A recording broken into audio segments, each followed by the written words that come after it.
আমি রাজদীপ। আজকে সকালটা যে মহাদেবের দর্শনে শুরু হবে এটা আমি সত্যি ভাবিনি। তো চলো শুরু থেকে বলি।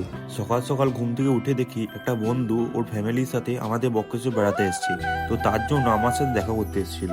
তারপর শীতের সকালে গরম গরম চায়ে চুমুক দিতে দিতে বলল, চল মন্দিরটা একটু ঘুরে আসি। সত্যি বলতে আমারও সেরকম মন্দির এখন আসা হয়ে ওঠে না। তো চলে গেছিলাম মন্দিরের দিকে, আর মন্দিরের চারিদিকটা একটু ঘুরে ঘুরে দেখছিলাম।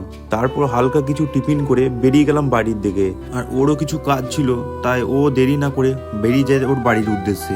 আর বাড়ি এসে দোকানটা ওপেন করে দোকানের সামনেটা পরিষ্কার করে নিচ্ছিলাম।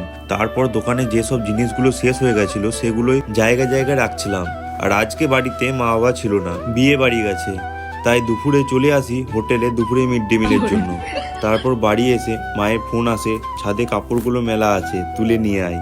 বলেছে যখন তখন করার তো কিছু নেই। তারপর কাপড়গুলো এনে ঠাকুর ঘরে রেখে দিই। আর এই যে এত সুন্দর একটা ঠাকুর ঘর দেখছেন, এগুলো সব আমার ঠাকুমার করা। ঠাকুমার ঠাকুরের নাম জপ করতে খুব ভালোবাসতেন, কিন্তু ঠাকুমা এখন এই দুনিয়াতে নেই।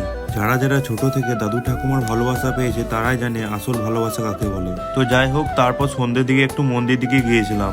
আর তোমাদের মধ্যে অনেকে এই বক্রেশ্বর উষ্ণ প্রশ্নবের নাম শুনেছো। আর যদি কেউ না জেনে থাকো তাহলে বলে দিই, এটা হচ্ছে 51 ফিটের 1 ফিট বক্রেশ্বর ধাম। তোমাদের না হয় আর একদিন এই নিয়ে কোনো ভিডিও নিয়ে আসবো। আর আমাদের সামনেই তো মহাশিবরাত্রি আসছে, সেই নিয়ে ভিডিও তো আসবেই। তো পেজটা ফলো করে নাও যাতে সবার প্রথম ভিডিও তোমার কাছে পৌঁছে যায়। আর কমেন্টে হর হর মহাদেব বলে যেও, যাতে তোমার দিনটা শুভ হয়। তারপর মন্দির থেকে বেরিয়ে চলে যায় আমাদের একটা পাশের দোকানে। বাড়িতে কেউ ছিল না, তাই রাতের খাবারটা নিয়ে আসি। তো আজকের জন্য এতটুকুই। দেখা হচ্ছে পরে কোনো ভিডিওতে। বাই। আর হ্যাঁ, একটু ভালোবাসা দেখিও।